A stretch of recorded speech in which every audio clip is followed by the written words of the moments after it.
Hello दोस्तों। तो सभी प्यारे साथियों का एक बार फिर से बहुत बहुत स्वागत है अपने क्लास में।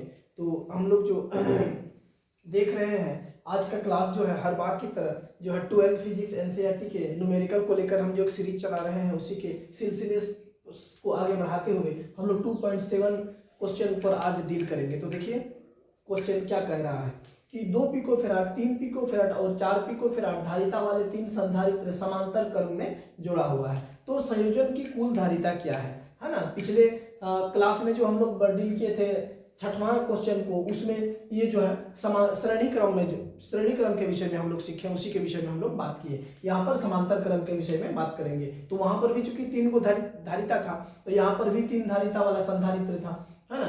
यदि संयोजन को 100 वोल्ट की बैटरी से जोड़ दिया जाए तो प्रत्येक संधारित्र पर आवेश कितना है ये वो आपको बताना है। तो चलिए इस क्वेश्चन से हम आज क्या सीखते हैं, एक देखते हैं कि हम लोग इससे क्या चीज सीखते हैं और अपने जीवन पे कहाँ अप्लाई होता है ये क्वेश्चन।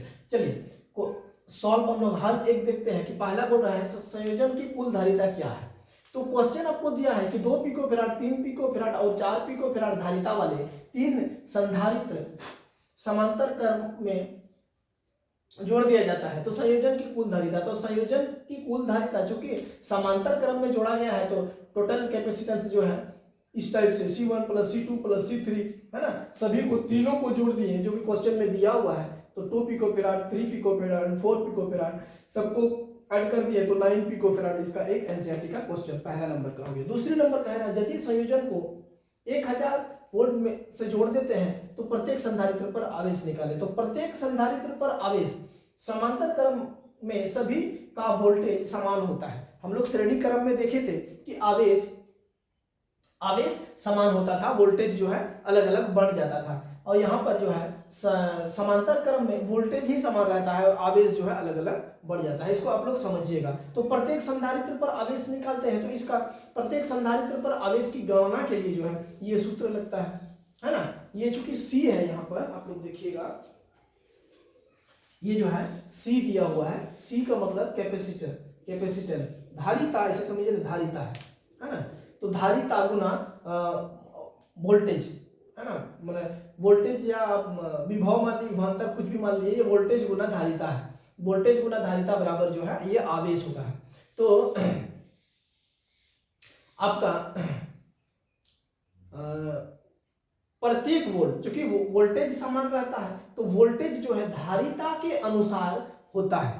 धारिता और गुना क्या बोलते हैं, वोल्टेज को अगर गुना कर देते हैं तो आवेश निकलता है। इन दोनों में से डायरेक्ट संबंध है आवेश का, तो इन दोनों में से किसी को भी अगर कम बेस कर देते हैं तो आवेश प्रभावित हो जाता है।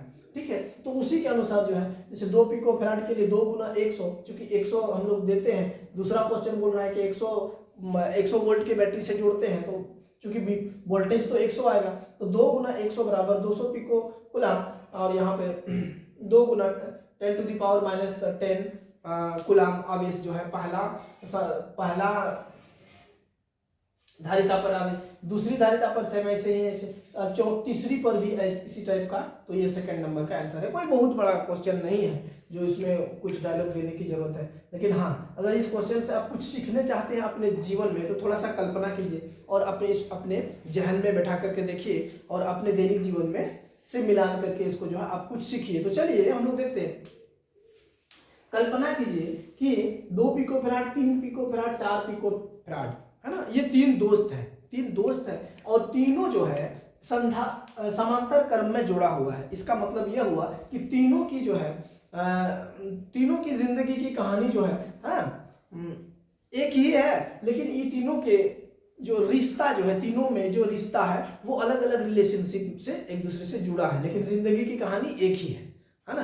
तो चलिए देखते हैं इसकी टोटल इमोशनल रिलेशन क्या है। इन तीनों के टोटल इमोशनल रिलेशन को ही हम लोग टोटल समांतर संयोजन के रूप में हम लोग देखते हैं। और इन तीनों के द्वारा जो है ये इमोशनल रिलेशन 9 पिकोफैराड सबको जोड़ दिए तो इतना आ गया, ये आंसर है। दूसरी बात, इसमें एक नियम होता है, ये समांतर क्रम का नियम होता है। ये तीनों जो है तीनों पर एक नियम लागू होता है, समांतर क्रम वाला नियम यह है कि ये तीनों अपनी अपनी क्षमता के अनुसार जो है भावनाओं को संभालेगा। जो भी रिलेशनशिप का जो है भावना होता है वो अपनी अपनी क्षमता के अनुसार, अलग अलग क्षमता के अनुसार जो है वो अपनी भावनाओं को समझेगा। तो चूंकि यहाँ पर दिया हुआ है संधारित्र पर आवेश, है ना, तो चूंकि यहाँ पर वोल्टेज दिए तो अपनी अपनी क्षमता के अनुसार जो है वोल्टेज को संभालेगा, है ना। वोल्टेज तो दिए तो लेकिन वोल्टेज को अपनी अपनी क्षमता के अनुसार संभालेगा। तो अपनी अपनी क्षमता क्या है, 2 पिकोफैराड, 3 पिकोफैराड, 4 पिकोफैराड। मान के चलिए कि ये एक नंबर राज का पिकोफैराड 2 पिकोफैराड है, मतलब कम भावनात्मक है, ये जो है थोड़ा कम भावनात्मक, ये कम इमोशनल है। तीसरे नंबर मान लीजिए इसको सिम्मी मान लीजिए, सिम्मी जो है 3 पिकोफैराड है, इसका मतलब ये थोड़ा ज्यादा पिकोफैराड, लेकिन बहुत ज्यादा भी नहीं है, लेकिन मध्यम संवेदनशील है ये, है ना, बैलेंस्ड किया हुआ। और तीसरा जो इसको मान लीजिए रोहित मान लीजिए तो 4 पिकोफैराड है। रोहित जो है थोड़ा गहराई से सोचने वाला और बहुत ज्यादा संवेदनशील भी है। तो इस तरह से ये अपने तीनों का जो है अपनी भावना के अनुसार जो है ये रिलेशन में जो है वो अपने भावना के अनुसार सब जो भी जिम्मेदारियां हैं वो अपने भावना के अनुसार बांट लेते हैं। तो इस कहानी से हम लोग को यही सीखने मिलता है कि जब भी अपने रिश्तेदार अपने रिलेशन में अपनी भावना का निवेश जो है अपनी क्षमता के अनुसार ही करना चाहिए। अगर अपनी भावना का निवेश अपनी क्षमता के अनुसार नहीं किए तो आपके जीवन में तकलीफें बढ़ेगी, समाज के द्वारा आपको तकलीफ दिया जाएगा और आप तकलीफ सहने के लिए मजबूर भी हो जाएंगे। इन्हीं शब्दों के साथ अगर कुछ आपको मिला है ज्ञान तो चैनल को सब्सक्राइब जरूर कर दीजिए और इसको शेयर भी कर दीजिए। Thank you.